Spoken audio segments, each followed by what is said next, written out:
We're here, Rob. We made it. We made it. We're alive.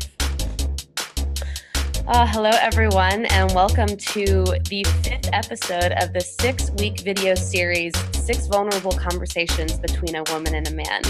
And last week's high sensational conversation was about navigating open relationship. And I'm glad that we had that one last week because I'm feeling more open and ready and prepared to dive into the trying to think of a witty way to say this. Let's just say talking about demystifying oral sex, getting into the nitty-gritty of going down on the other. Last week was so hot and heavy that we blew up the recording apparatus. And it was such a good conversation that it went to the universe and is no longer with us. It died. Yes. And I know we have people asking us that if we can do that again, which I think would be We fun. definitely should. Definitely should. However, today, me and Rob are going to wax poetic, get real, raw, vulnerable, unscripted on demystifying oral sex. And I'm so happy that we're going here because my opinion is that there is so much more to be experienced, to be felt, to be explored in this topic, that it tends to be one of those things that people just don't like to talk about. So today we're going to go there. And I'm going to invite Rob got kind of excited about sharing, what we learned about oral sex as kids, as youngins, as teens, as pre-adolescents. So I'm curious, Rob, what are your beliefs? What were your experiences? What were your stories growing up as a kid about oral sex?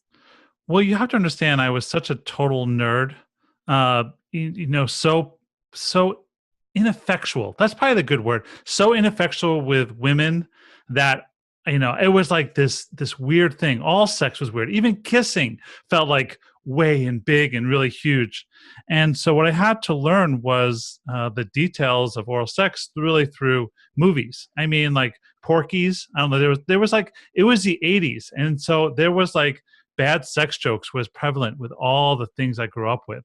And so all these movies like talked about oral sex and kissing and I was like, I was like this one big hormone. I was like this really big hormone. And what it came down to was that I didn't know anything. So when I started my sexual journey, it was like you'd kiss for like 2 hours, on the first date. And then you'd kiss for like 3 hours the second date. You'd kiss like 2.5 hours the third date. And then you would go from first base to second base, which is, it's kind of amazing to me that the first base, second base, third base has lasted, these 50 or 60 years that have been going on. What is third base is going down on someone? Well, I don't know. When I was growing up, it was fingering. It was actually digital entering. I don't think even going down. I don't think even oral sex had a base. That was like outside the ballpark. Going for a stroll out in the strange world. Oh man. Yeah, it's funny. Like I'm trying to think back to what my young adult perspective on oral sex was, but in all honesty, I was so introverted. I was so I just didn't even think that a guy would like me when I was younger. That I don't Yeah. even really know what it was. You didn't even know what oral sex was? No. When did it? When did it happen? Well, When did it come to your consciousness that this was an act? God, probably college. Like it's so funny. I just remember wanting a boy to like me in high Yeah. school. Yeah, and the only my first kiss was actually on a dance floor at a club. It wasn't a very memorable experience. Yeah. But I remember getting into college, my first experiences of oral sex was just I was just uncomfortable with the guy even being down there because I was so uncomfortable with my pussy at the time. Because it was down there. I mean, just think about that terminology, down there. Doesn't that sound like a horror movie? Don't go down there, or you'll lose your head. Like it's in itself, it's a scary thing. Yeah. Yeah, and I mean, I imagine there's, one of the things that I'm really interested in exploring is the things that have led us to be able to fully be present, open up, and receive Hmm. around oral sex, because for me, just getting comfortable enough with a man being down there so I could actually be present to my experience was a process. Right. And I'm curious for you, do you remember your first oral sex experience? I do. Oh, well, of course. There's a catalog. I have like a whole memory book on the whole thing. So I was in college. I was actually between. It was my freshman year, and so I was so nervous around women. See, the thing about me is that I grew up an overweight kid. And so I was overweight my entire life. Then in my senior year of college, I lost 40 pounds. I went from 242 to 202, and I looked good, you know? And I thought when I went from college in California, from New York to California, I would just be able to reinvent myself. No longer was it Rob Kandell, the fat kid who was ineffective with women. I was now Kid Kandell. That was a nickname, Kid Kandell, romantic and conqueror of women and able to, do what I want to do. But what it came down to was I was still the same nerdy, shy loser, ineffectual in my mind because I was so shy. And so my first interaction with oral sex was indeed my freshman year with the first woman I slept with. Hmm. And that happened on spring break. And the funny part is I slept with her on a Tuesday and went to Disneyland on Wednesday. So anyway, that's a side joke. Anyway, so we had the progression again of the making out, the moving up clothes. And then I remember, she was like kissing me and then going down my chest and then touching my chest, and then she pulled down my pants and then took out my cock and then held my cock, and right then and there my body was like, like, oh my god, oh my god, oh my god. And then she put her mouth on my cock, and there was a lot of sensation.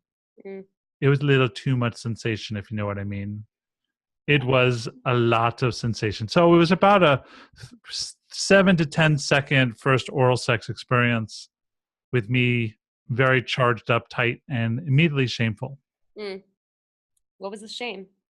Well, the shame was like, oh my God, I can't last, because there's this mythos in male sexuality that, no matter what, you're supposed to last as much as you want. And so for someone as vastly, terribly inexperienced as I was, to orgasm, to climax in the first 7 to 10 seconds, immediately brought on this incredible wave of shame that I didn't do it right. And she would lose interest, and oh my God, I fucked it up. Mm. Thank you. I Yeah. appreciate the vulnerability. Yeah. It's funny, like I'm really kind of racking my brain thinking back to my like trying to remember oral sex experiences in college. Mm-hmm. And I'm honestly wondering if one, I avoided it, and two, men weren't really open to it, and three, I was so uncomfortable with receiving it that I just didn't invite the opportunity very often. It's really only been over the past probably 3 or 4 years Mm-hmm. that I have really been willing to exercise the slow down, Mm. the go softer, Mm-hmm. the stay still, like Mm. don't even move, just Mm. like press your tongue against my clit, press your finger against my clit, and to just offer adjustments. Mm-hmm. And it's actually like in some ways for women, it's kind of one of the biggest, like most courageous acts that we can do in our culture that's so conditioned for men to go harder, faster, stronger. Mm-hmm. It's just being willing to speak to our body's necessity to move slow and the power of subtlety. True. True. I mean, it is a total surrendered position. It is a place where you're just laying back and to be in control. And there's a lot of connotation to it, right? Because both men and women are taught that a woman's genitals are like the black hole, or it smells down there, or there's something wrong down there, and it's a mystery. It's like this great vast mystery. It's the Bermuda Triangle of sex. Like once you put your tongue in, you might never get it back. Like there's a lot of fear that rises up in the unknown of it. I mean, the fear I had when I started was, okay, what do I do with this strange thing I don't have much experience with? Hmm. Thank you. Yeah. It also made me think, this is a side subject, but also made me think about pubic hair Mm, and like the whole like I have pubic hair. That might okay. be like very revealing, but first of all, I've been terrified by the idea of completely waxing my pussy, so that just sounds fucking terrifying. Hmm. Um, but I'm completely curious about what your perspective on pubic hair is. As long as it's not too unruly, Yeah. I think it's fine. Actually, it's actually taken me a long time to get used to waxing and a Mm, lack of pubic hair. Like that was kind of shocking to me because when I'm 47 and I've been sexing for at least most of my adult life on some shape or form, and this total waxing of adult women to me is relatively new, mm, maybe 10 years or 8 to 10 years at this point. So most of my life, my first 37 years, a shaved pubis was unknown, unlikely, and a little strange at the time. Like I didn't know what to do with it. It wasn't bad, I mean, but so anyway, to the original question, as long as it's not overflowing and totally unkempt, I'm fine with it. But beyond that, anything is fine down there. It works. awesome. Yeah, it's kind of fun to put my fingers and touch and rub. I mean, I'm Play a happy. little bit. Yeah, exactly. I'm just happy with oral sex. So, if that's happening, I'm thrilled. So, but yeah, there's no charge around that piece. Awesome. Thank you. Yeah. Where do I want to go from here? There's so many different places. Um, I want to talk about what gets, like what gets you super turned on to go down on a woman, and what's like a super turn on for like for my experience, like what gets me super turned on to go down on someone, because it's not just, oh, whenever I'm having sex I want to give a blowjob. Hmm. There's variation to it. So let's go play in this territory. Okay. Yeah. Well, first off, oral sex, giving or cunnilingus is my favorite sex act. Mm, It's my wow. favorite thing to do. It has been for a very long time. And the thing I like most about it is one, you can slow down. And there's so many different things you can do to stimulate, to touch, to play. There's so many speeds. There's not really a rush to it either. I like that a lot. So most women I know can just lay there for 5, 10, 15, 20 minutes. And as long as their mind doesn't jump into it, they're actually willing to relax and stay in that position. And if a guy is willing to do that, that is a big thumbs up from most women who have dealt with a lot of men who don't like oral sex and are rushing through it to get to the fucking. And so I am the opposite. It's just like we could just have oral sex and then stop, and I would feel gratified. It's just something about it. So what really turns me on is a woman's reaction, and just that she can lay there, she can relax. Again, there's all these different things you can do. So many. We'll talk about this later on. Is my favorite oral sex tips of how why I feel successful for me. But it's just really an incredible experience just to pay attention and to play and evoke so much sensation. Mm, thank you. I appreciate that. Of course. Um, for me, when it comes to giving a blowjob, to giving oral sex, what I love about it is I tend to be, no, that's actually not true. I enjoy both being submissive and dominant in the bedroom, just Hmm. completely receiving and also being the person giving. And Hmm. one of the things that most turns me on about giving a blowjob is being able to see a man in a surrendered position, when I Hmm. feel like men are so often placed into the role of being the provider. There's Hmm. something very powerful about being able to see my impact on a man, especially when it comes to pleasure. Um, yeah, it's empowering, and oh, I love watching their face. So yeah. Well, let's break that down a little bit. So, in your experience with sex, do you often see men surrendered outside of oral sex? Do I often see men surrender outside of oral sex?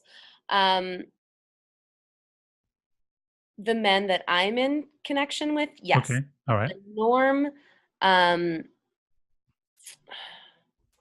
actually, I would say probably oral sex is probably one of the easiest places for men to surrender. Okay. Yeah.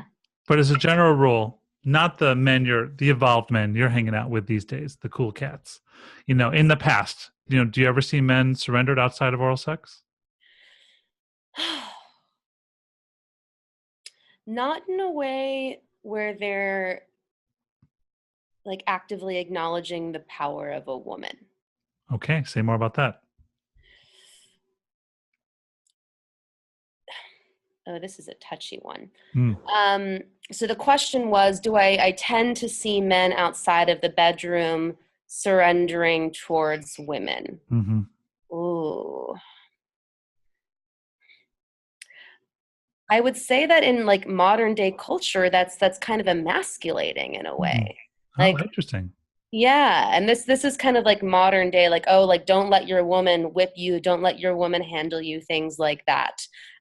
Most likely that's not what people on this call are experiencing, but I feel like there's a desire from men to be able to feel more softness, to be able to embody more vulnerability, and Hmm. that they're not really given approval. These are the conversations that I'm hearing in conscious spiritual communities, that men are desiring spaces to surrender control, to Hmm. be vulnerable, to be soft, but that they don't feel the approval to do so.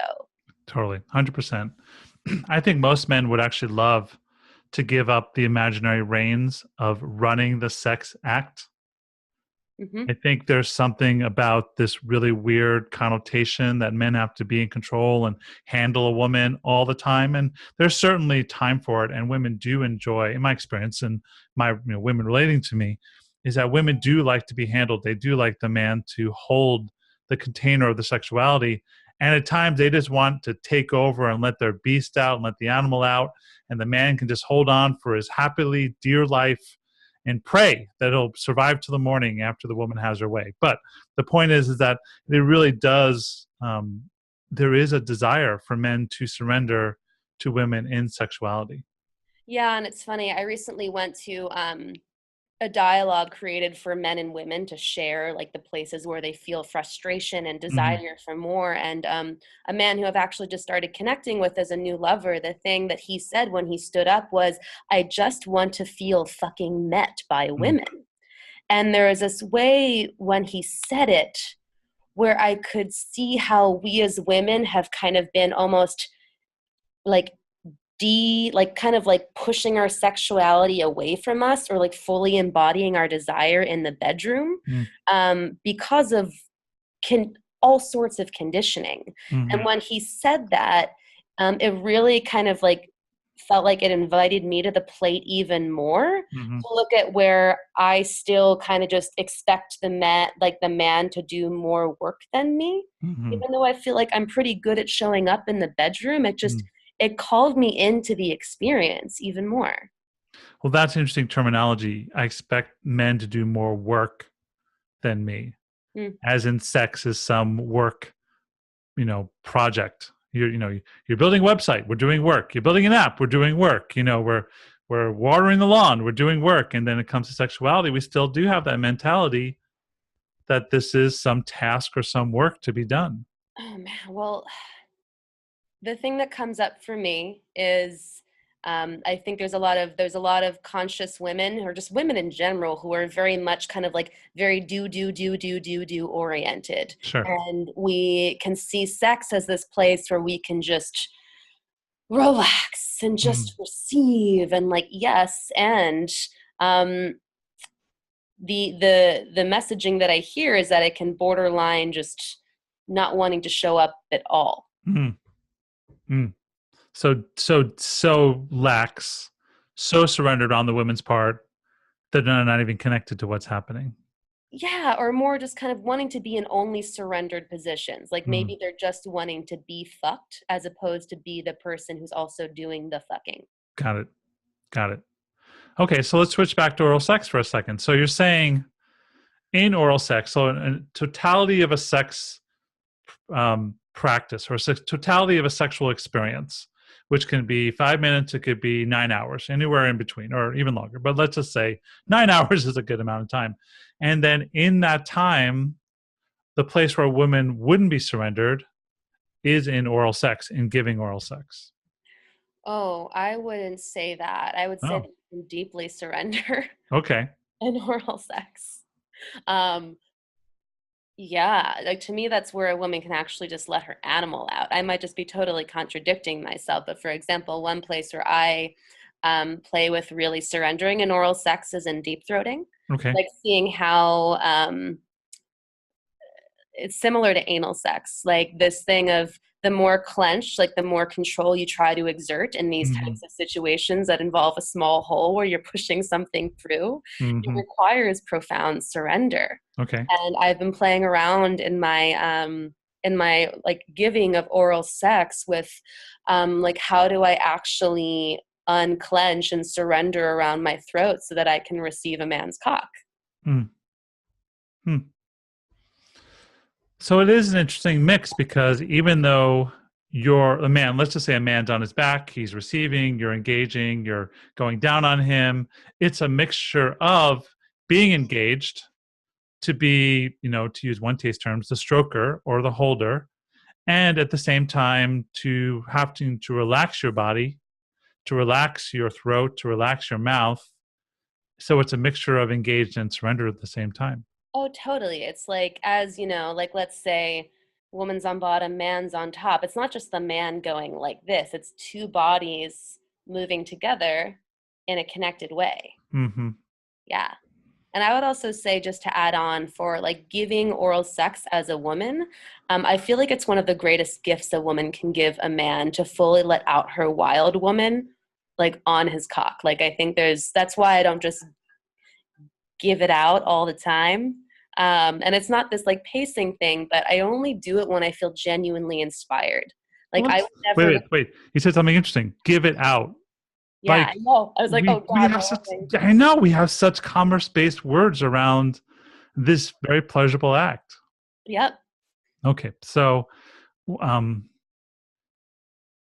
so you want to be discreet, and when I'm trying to use new language in my head. Even you're trying to be discreet, and when you have oral sex, based on what? What's the criteria in your head? I'm going to reframe that. It's not Okay, criteria, but it's I'm only going to give a blowjob when I genuinely feel inspired to give a blowjob. okay, I'm not going to do it from a place of commerce because what I've noticed is that if I'm not super into it, like a man's cock is not going to be nearly as hard as when I'm super into it. true. I concur. Okay. So do you know what elements this, I hate to be pragmatic and minute, but that's who I am. So what elements do you feel or you suspect will have you feel inspired? Does anything have to happen? Does it have to guide to be any certain way? Is it the where the moon is? Is it the time of the month? Is there anything that happens that you suspect has you feel inspired to give more or less oral sex? Um, like the first thing that came to mind was like the more surrendered that I am, like the more like my kind of like wild woman is Hmm. evoked, Hmm. like the more like Free she can be. the more free she can be. Um, a couple of glasses of wine definitely Doesn't help. Yeah, inspires. it doesn't hurt. Yeah, yeah. Um, and to just like what like the desire to worship the man that I'm with. Mm. Like I'm in a place where I only really have desire to have sex with men that I want to worship for the man that they are.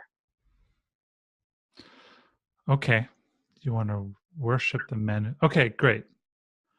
Okay, so what I'm hearing is back to our friend safety, back to a man in the situation, creating a safe space, a container, or whatever, so you can let out your beast, your animal that you feel approved of and loved, and he'll be turned on and you'll be turned on by you letting this part of yourself loose. Yeah, and I'll be all on and like end in honesty, like when you watch porn. I don't know if you watch porn, but I watch porn. And I would say probably 80 to 90% of the time, the first thing that happens is a woman goes down on a man. Okay. Like cock sucking happens before anything else happens. So for me, this might be good, this might be bad. If I can see a man who isn't pressuring that to be the first thing, that is really willing to give and doesn't have an agenda, I Mhm. feel way more turned on to give. Huh. Okay. So porn says oral sex, women engaging oral sex is pretty much at the top of the menu. First thing. The first thing. That tends to be like once the clothes come off, like my experience, because I watch a fair amount of porn, is yeah, it'll, they'll be making out, clothes will come off, her clothes will come off, she'll undo his pants or his pants will come off, and then cocksucking happens before other things happen. Got it. Yeah. I happily haven't watched porn in a long time, which actually could be a good show, maybe in season 2, if we Yeah. do season 2 on porn. So I don't really remember the order, the script order of it all. But Very intrigued. yeah, that's interesting. Okay, so, but I can see that. I can see that in the male domination fantasy script. Men want the woman to perform first. There's not a lot of men going down on women in porn, is there? You know, not nearly as much, but I appreciate it when I see it. Okay.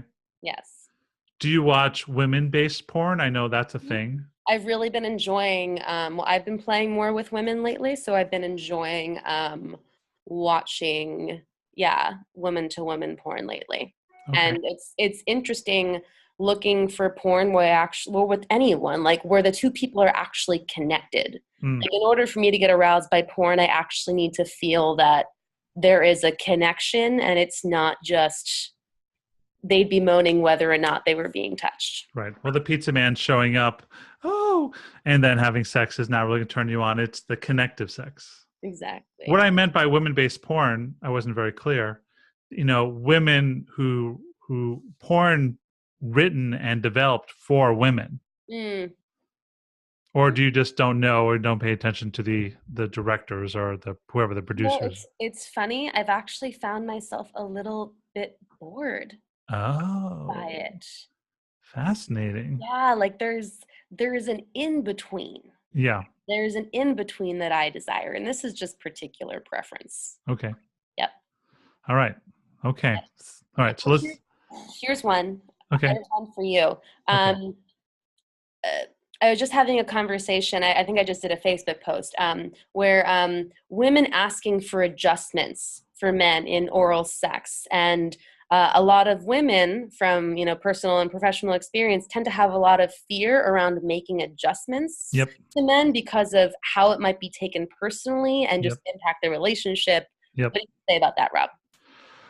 Well, like all our conscious sexual practices, if you don't have a container for making adjustments, the likelihood of it going well is significantly decreased.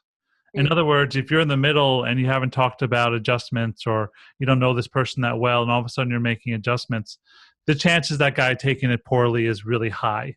mm, They're going to think like, I know what I'm doing. I've done this at least 10 times. I'm an expert at this, and the man's ego, and it's just a clusterfuck. So unless you have kind of a set up agreement on how to give adjustments, it's a slippery slope.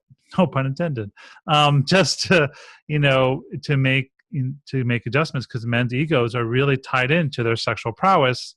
And if a man hears you making an adjustment, there's odds are he is going to think you're belittling him as a man, if you can do the math on that.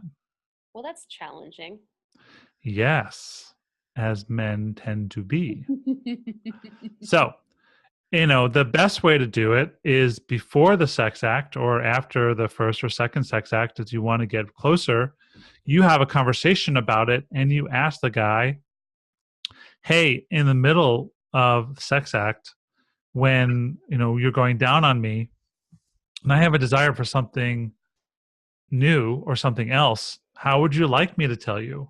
What Mhm, format would you like? You enroll him in your team pleasure, mhm, your team adjusting for pleasure modality, and you actually come up with a path once you figure out what's happening to find the next step. mm. So that's the only way I found to be really successful. Well, I love that. And basically, what this is doing is it's inviting us to actually come into connection around the sexual experience. Because what I've found is that there's kind of a separation from men and women engaging in a sexual experience and Mm-hmm. men and women kind of having connected, open, intimate communication. Mm. And at least in modern day culture. And what would be really nice is um, like if we were engaging in vulnerable communication and connection around our sexual experiences as opposed to being afraid to asking for what we want and need. Mm-hmm. Yeah, it's somewhat ridiculous that we don't have the basic human,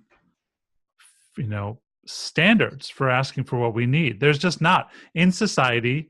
I say this a lot. I think I stole this from Nicole, to give credit where credit's due. We're trained to be like Navy SEALs. We're supposed to parachute in the night, get into the house in the dark, don't talk, do the act, and get out. Like, it's really all about, how quickly and silently we can do it. And there's no communication in sexuality. It's not part of the pervasive culture to actually have a solid dialogue around it. So change that, change the culture. Be willing to say to your partner, listen, I love what we have. I am so happy with our sex life, and I want to make it better. And I want to do this together. I want to do this in connection with you. And then what you do is you build the bridge. And once you build the bridge, if the guy's like, no, I'm not really interested in taking feedback, well, I would really think about, is this guy worthy to be your sex partner? Either he's so good you don't have to give him adjustments, then it's a moot point. And odds are he's not, because 99.9% of guys don't really know what they're doing in terms of sexuality. Ooh, that's a big point. 99.9% of guys don't know what they're doing in sexuality without being educated. And so if a guy says, no, I'm not interested in feedback, then I would really think maybe this isn't the right guy for me. Mm, thank you. And this is bringing up a point for me of I know for myself, like there have been some men who are just naturally better Yeah.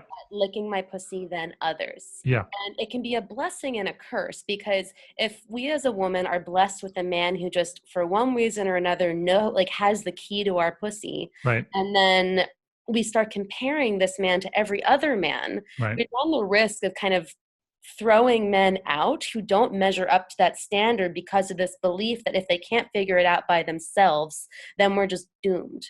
And I feel like what it's requiring and asking again is for like us as women to be willing to really advocate for what we want. And it's funny, Ken Blackman uses the term training. I have kind of a resistance to talking about training men because it relates you guys to dogs, which I don't want to do, but or fighter pilots.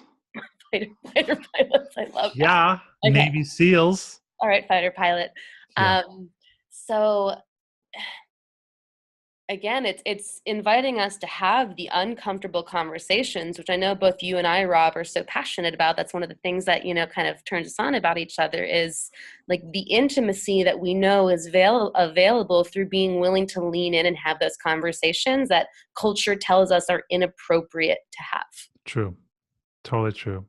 I mean, I think it's how women really shoot themselves in the foot. Is a woman has a bad sexual experience with a guy, which happens all the time. Then the woman's like, I don't want to deal with this guy. I don't want to tell him the truth. I don't want to even give him feedback because I don't want to deal with the male ego, which makes sense. And so instead of really being honest and being true, they withhold. And then what happens is the guy's clueless. And the next woman comes along and has the same experience. Now, I get a lot of flack from women who say, I don't want to deal with a man's ego. Why? I'm tired of educating. And I'm tired and I'm tired. I'm like, I'm sorry. It's the only way I think men will really learn. Like, they can learn from other men, the basics, but the fine nuances have to come from a woman. Well, and I think this brings it back to the conversation of being met.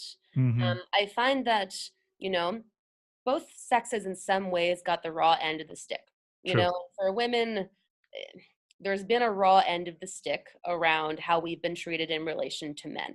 Right. So to an extent, I find that there's this residual entitlement that modern day women are carrying around how men are supposed to show up in relation to them, that a lot of women don't necessarily hold the same expectation, which is why there's a lot of women who don't have satisfying sex lives and relationship lives. And this idea of being willing to lean in and meet our partner in the places where it's like not good enough, as opposed to just putting it all on the other person's side, which goes for both sexes. I'm just speaking Sure. as a woman, is important.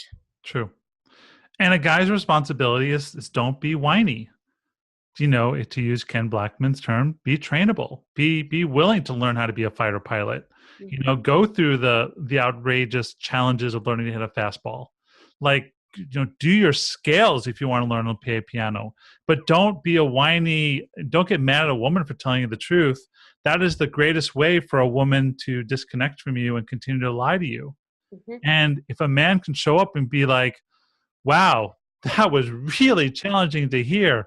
My ego is burning at the moment, but I am so grateful that you did that. That is the greatest gift you can give to a woman, because one, you're validating her. Two, you're saying, I'm willing to go through my uncomfortable viewpoints and my ego structure because I'm so into being with you that I'm willing to traverse the minefields of my own ego. And then all of a sudden you have a game. And it's just like, it's so strange to me that people are like, we're not offering each other games to get better. We're just like, whatever, swipe left, swipe right, getting back in the game. Why bother? This guy isn't going to do it anyway, etc., etc., etc. Well, I mean, to me, it makes perfect sense because we're all avoiding having to reconnect with the places where we've experienced wounding in the past. Oh, say more about that. Um, I feel like, ugh. A lot of the reason people tend to bail from relationship before it's truly run its course, and by run its course, meaning both people are very clear that whatever is meant to be received, like it's just the resonant step to end the relationship. Mm-hmm. I find that people tend to leave early because there's an issue that they keep touching upon that is like pointing to like a core wounding, Mm-hmm. like a core limiting belief or a core fear around kind of connecting to our power where we felt disempowered in the past. Mm. Like, for example, with one of my main partners, it's taken a lot of courage for me to, like, in the face of him not being as sensitive as I desire, because I've broken up with him like so many times because I've been unwilling to set a boundary that he didn't know that I wanted to set. And I was so afraid of setting the boundary and being rejected that it was easier to just break up with him. And what I realized is, like, so while you're saying it's a man's job to not be whiny, it's our job as women who are learning to reconnect with our intuition, to trust our emotional experience, which our modern day culture has done a very good job in validating. Mm-hmm. It's these experiences when we feel a certain way, but a man across from us is not seeing it, usually just because women, I'm going to generalize, tend to feel more deeply than men in some capacities. And men are not trained to see it. It's easy to invalidate our experience. And the invitation is, like, women, how do we start attracting men into our life who can truly meet us? We start practicing with the men that are currently in our lives. True. Worst comes to worst, you learn how to train a man. Or worst comes to worst, you learn how to speak your desire, which is no small feat either. Yeah, and that's not a worst comes to worst. That's like an essential. Yeah. Woo! Big. Well, I mean, I'm saying the worst thing that happens. Oh my God, I learned how to speak my desire. So when you do meet a receptive man, you can talk about it. Mm-hmm. Okay, so let's bring this back to oral sex. So when you're engaged in oral sex and a man is going down on you, do you feel free to speak your mind and offer adjustments? Yeah. Yeah. Cool. And How'd you create that with a guy?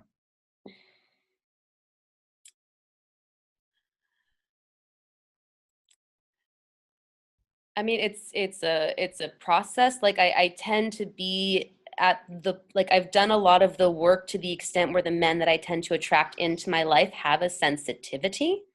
Um, but I think the biggest transition for myself has become being way less preoccupied with what the man's experience is and becoming way more preoccupied with how much turn on I'm experiencing in my own body. Like, if I'm if I'm lying down and I'm receiving, rather than thinking about, oh my God, am I doing it right? Like, oh, this isn't feeling exactly how I want to feel it. Instead, I'll just try to feel as deeply as possible whatever sensation is currently present. And what I'm noticing is the more that I'm in my body and more like responding to the touch versus just lying there kind of flaccid, Mm. the more co-arousal and co-turn-on occurs.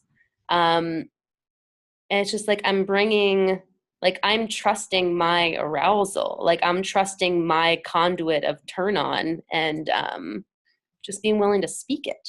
Mm. I mean, I think that's a really great analogy on some level too. It's like, be happy with what you have, and then once you're happy with what you have, then you can have more and more and more and more.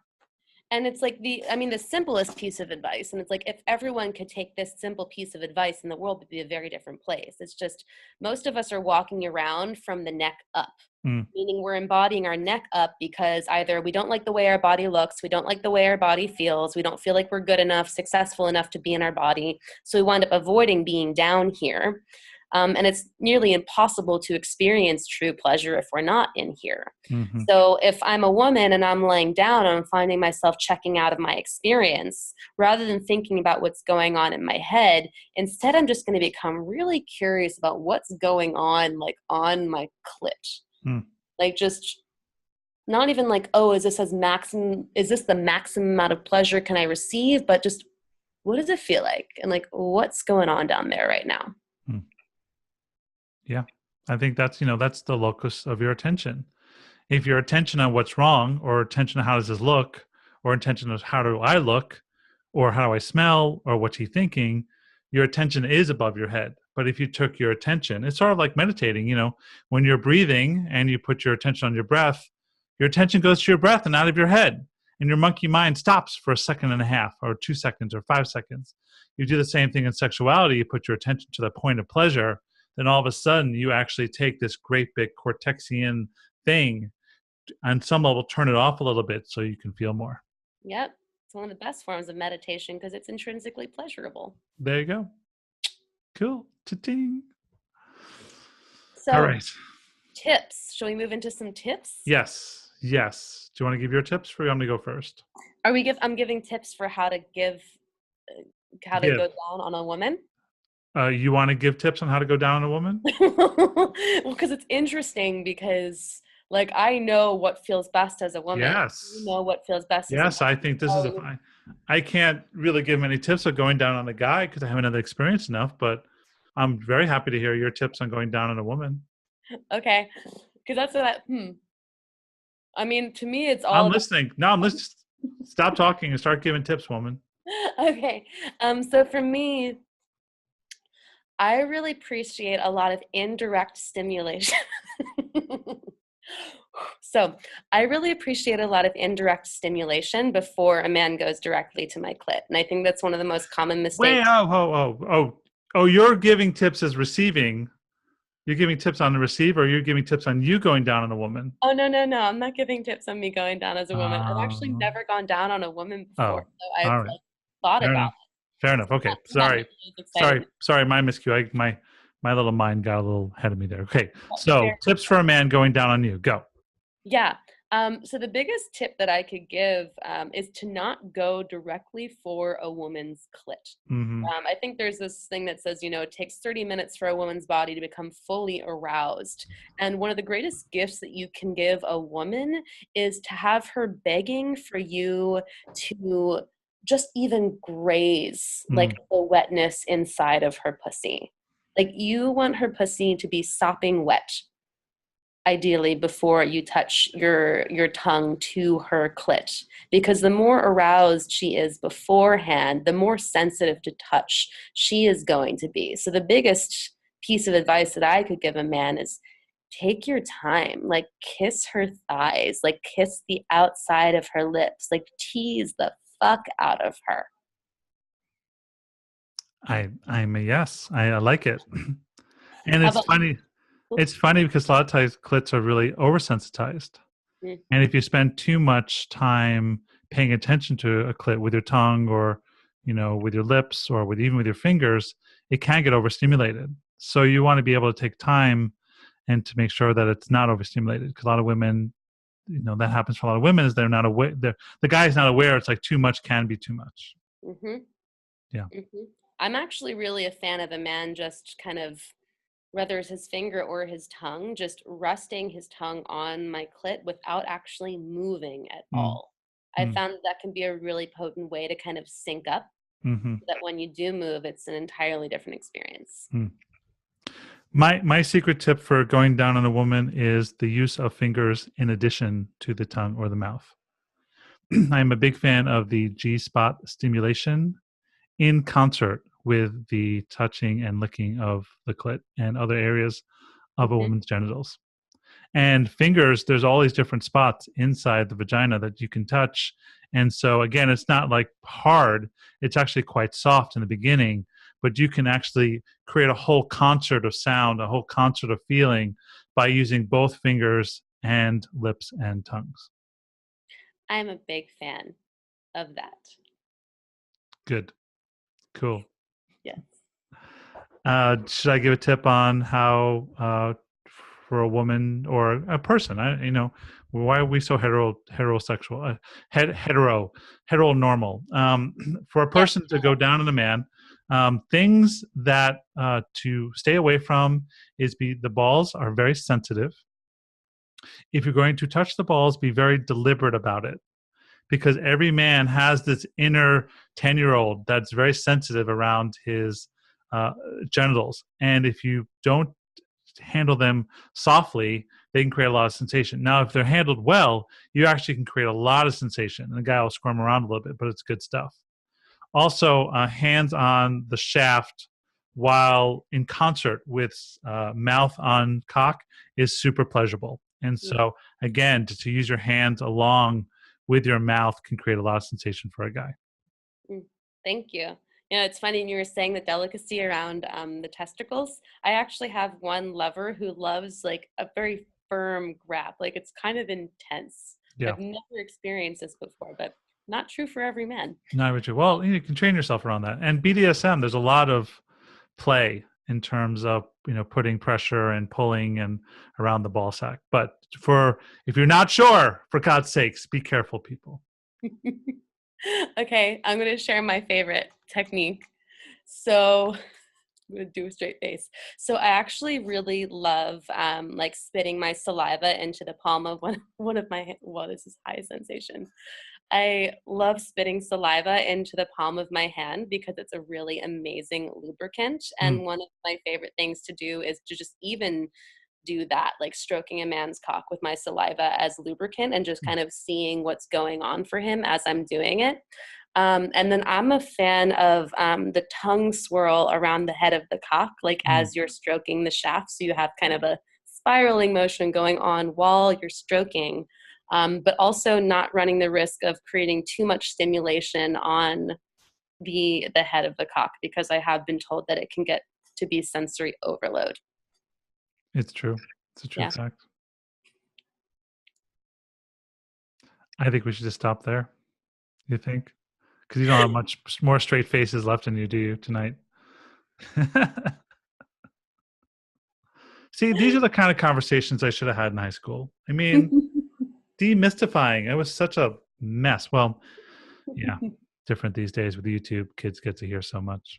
Kids these days. Kids these days. These days. All right. Yeah, I think that's a good place. I think we peaked. All right, we peaked. All right.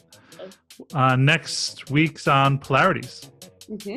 Week number 6, the end of season 1. And if you want more shows, you can go to tufflove.live, tufflove.live/6, spell it out, SIX, for 6 vulnerable conversations. And we'll be back next week with a new show. Yep. And if you tuned in on Facebook, please share in the comments below what you thought what you want us to talk more about. And yeah, thanks for tuning in, everyone. Thanks so much.